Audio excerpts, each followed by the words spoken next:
Hello बच्चों, चलिए प्रश्न को देखते हैं। तो दिया गया प्रश्न है कि PtCl4 6H2O के एक जल योजित संकर के रूप में उपस्थित रहता है। इस लवण के एक मोलर जलीय विलयन के हिमांक में 3.72 डिग्री सेल्सियस का अवनमन ज्ञात किया गया। माना कि लवण विलयन में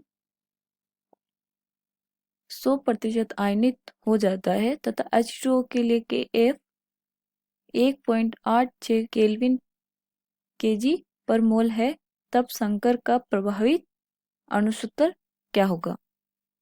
विकल्प ए है संकुलन PtH2O का होल 6 Cl4, बी है संकुलन PtH2O4 Cl2 2H2O और सी क्या है संकुलन PtH2O का होल थ्राइस Cl3 कोष्टक Cl.3H2O।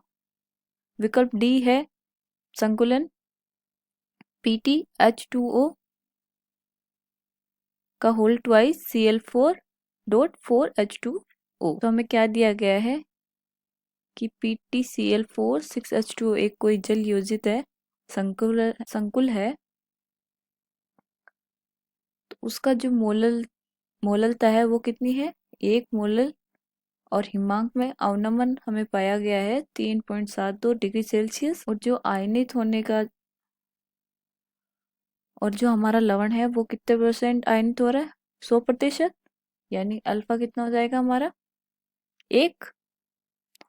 और H2O के लिए Kf का मान दे रखा है, तो हमें संभावित अणुसूत्र निकालना है। विकल्प हमें दिए गए हैं। चलिए सबसे पहले क्या लिखेंगे हम, मुख्य उदाहरण। तो वो क्या हो जाएगा,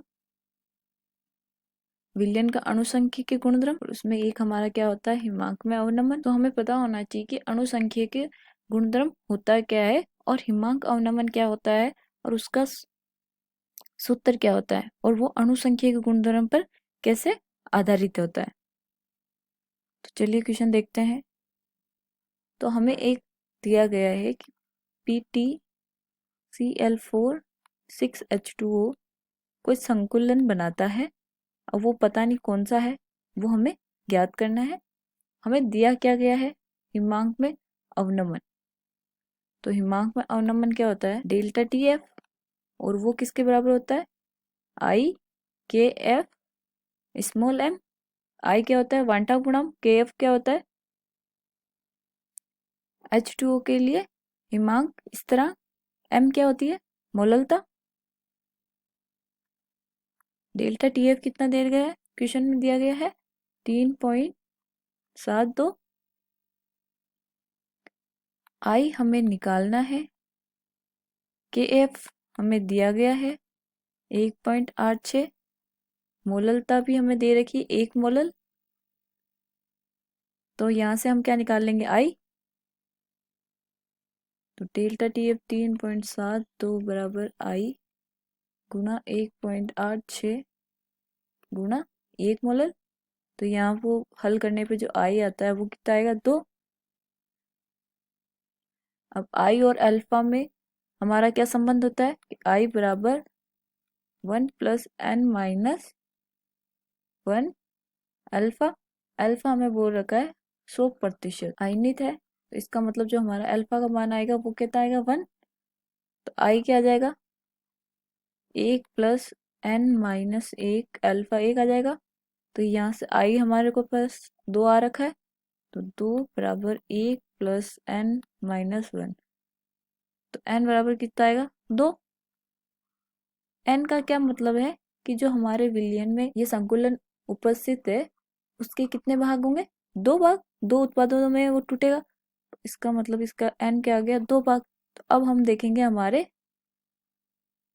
विकल्प को चेक कर लेंगे एक एक करके। पहला विकल्प हम ए को चेक करते हैं, तो वो क्या है PtH2O का होल 6 Cl4। अगर ये जल योजित होगा तो क्या बनाएगा, तो हमें पता है संकुल वियोजित नहीं होता, तो ये ऐसे आएगा। लेकिन जो हमारे 4 Cl है वो 4 Cl माइनस में टूट जाएगा। का n कितना आता है हमारे पास, 1 + 4 5 हो जाएगा। अब हम देखेंगे बी, अगर इसको जल योजित करेंगे तो क्या होएगा, Pt H2O4 Cl2, संकुल वैसा का वैसा ही रहेगा, और 2 Cl माइनस, तो इसके नंबर ऑफ उत्पाद कितने हो जाएंगे? 3।